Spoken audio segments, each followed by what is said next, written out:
avant de vous parler du livre, je vais vous parler du Seisho Seki. On va avoir une Seisho petite- Seki Seisho Seki. C'est chaud. C'est qui Ça C'est chaud. brûle. C'était une transition C'est parfaite. Ouais, Ouais. transition parfaite. Ouais, c'est... Alors- C'est chaud, ça c'est qui Arrêtez les gars. Le Seisho Seki, c'est une pierre, et qui est pierre meurtrière, pierre tueuse, qui est censée renfermer depuis depuis à peu près 1000 ans l'esprit de Tamamo no Mae. C'est un esprit démoniaque. Alors, répète le nom de Tama quoi? Tamamo no Mae.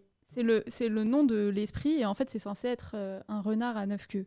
Ok, d'accord. Donc, son esprit est enfermé dans cette pierre depuis à peu près 1000 ans. Et la pierre, elle se trouve dans la préfecture de Tochigi, donc au Japon, évidemment.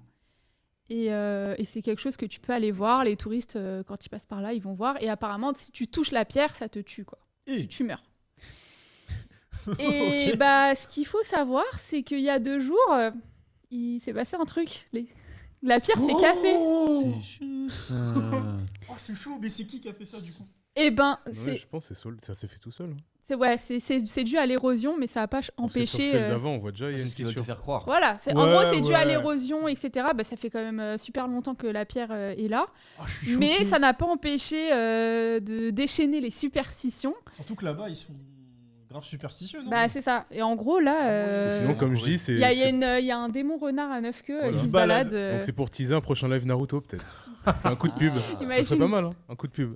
Oh, je suis Non, en choqué. vrai, apparemment, il y a 50 ans, il y aurait eu un prêtre qui serait passé par là et qui aurait, je sais pas, je connais pas vraiment le terme, mais qui aurait un peu exorcisé la pierre. Et donc, du coup, depuis, l'esprit est censé s'être apaisé, etc. Donc, normalement, on n'a rien à craindre. Mais je trouvais cette histoire assez marrante. Enfin, c'est arrivé il y a 2 jours. Et du coup, je me suis dit, c'était le bon moment pour vous parler d'un livre qui s'appelle Histoire de fantômes du Japon. On va voir une petite vidéo qui parle du livre. C'est un livre qui recueille une dizaine de contes japonais, donc Ok. tirés du folklore japonais, des contes traditionnels japonais, qui ont été recueillis par Lafcadio Hearn. Désolé pour la prononciation. C'est un Irlandais qui, dans les années 1900, a passé une très grande partie de sa vie au Japon. C'est d'ailleurs un des premiers étrangers à avoir été naturalisé japonais à l'époque. Et en fait, lui, pendant pendant une grande partie de sa vie, il a collecté des contes et il les a traduits, et il a traduit les histoires, etc. Et il a écrit des livres. Et donc, ce livre-là, c'est un peu la rencontre entre les contes qui ont été écrits par Lafcadio Hearn et Benjamin Lacombe, qui est un illustrateur. Ah, j'allais dire, les dessins, ils sont stylés. Ouais, c'est un illustrateur, et du coup, dans le livre, on retrouve 10 contes du Japon, et le tout accompagné d'illustrations de Benjamin Lacombe qui sont juste magnifiques. C'est un travail de... Enfin, c'est un travail... Regardez. Ouais, carrément. C'est un travail monstrueux, il y a des doubles pages. Enfin, on sent que les illustrations, c'est assez inspiré des estampes japonaises.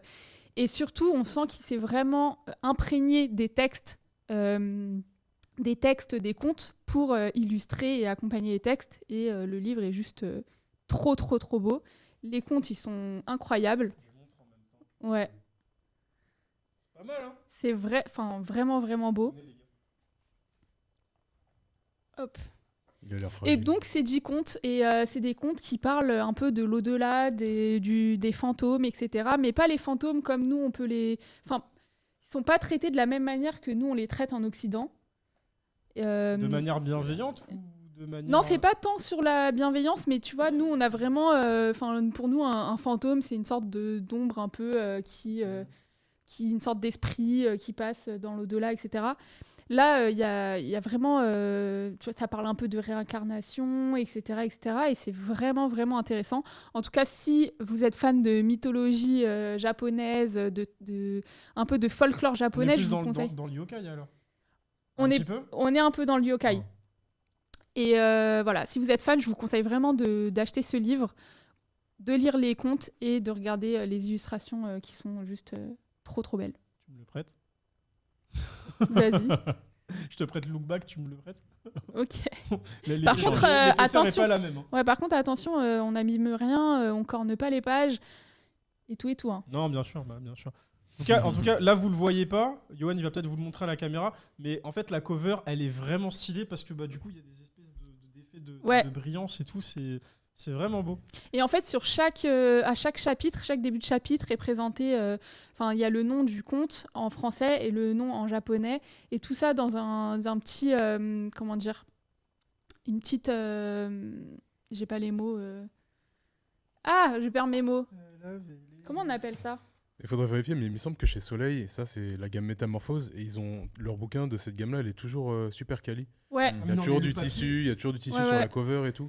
Mais il y a même des genres de, je sais pas si c'est du papier de soie, mais il y a des trucs entre plusieurs contes avec des impressions sur du papier un peu transparent et tout. C'est vraiment. Ce genre de choses qu'ils font souvent au Japon, mais qu'on a rarement ici, malheureusement. Il y a un deuxième livre, si je dis pas de bêtises, qui est plus basé sur vraiment les yokai et un peu les contes qui tirent vraiment, qui parlent vraiment du folklore animalier et bestiaire du Japon.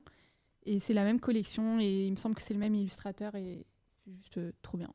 J'avoue que la cover, elle m'a grave fait penser à Junji Ito comme ça, là, à première vue, avec du coup tous ces... Oui, j'y pensais aussi. Ces œuvres d'horreur, voilà, c'est le premier truc qui te revient quand on voit. Donc, ok, j'aime pas les papillons. Enfin, c'est pas que j'aime pas les papillons, mais ça, quand ça sort comme ça, là. T'es phobique des papillons ? Ouais, pas moi, mais. Je vous remonte la cover. On peut peut-être. Il y a un média aussi si besoin. La montrer, ouais. Voilà. Ça s'appelle Histoire de fantômes du Japon. C'est des contes collectés par Lefkadjo Hirn et c'est illustré par Benjamin Lacomte. Et c'est édité aux éditions Soleil. Eh ben, c'est cool. On peut l'avoir pour combien ? Une vingtaine d'euros. Bonne question. Ouais, je crois que c'est 30 euros. Okay, un bon cadeau d'anniversaire. Ouais, ça les vaut. Mais ça les vaut, franchement. La qualité du livre. Je vous ai pas dit aussi, pardon, mais il y a plein de notes à la fin. Et il y a même des petits jeux sur des yokai, etc. Enfin, c'est vraiment stylé. Merci de nous avoir présenté ce livre. Les fantômes du Japon. Par contre, le bail du Kyubi. Ouais, on fera attention si vous voyez si vous entendez des bruits la nuit. Franchement, moi j'aime pas trop ce genre d'histoire. Mais ouais. En vrai, les frontières sont encore fermées, on risque pas grand chose. Ouais, j'avoue.